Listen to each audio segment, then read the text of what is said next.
हजुर नमस्कार। देख्न सक्नुहुन्छ गाडी, यो गाडीको टायर देख्न सक्नुहुन्छ।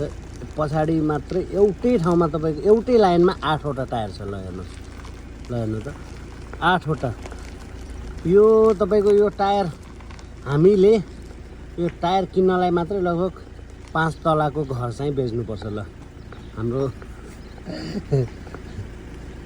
हाम्रो गाउँघरतिर 5 तलाको पक्की घर चाहिँ बेच्नुपर्छ यसको टायर किन्नलाई मात्रै। ल हेर्न सक्नुहुन्छ एउटैमा 8 वटा छ भनेपछि एउटा 2 3 4 5 6 7 8 9 10 11 12 13 14 15 16 17 18 19 20 8 10 80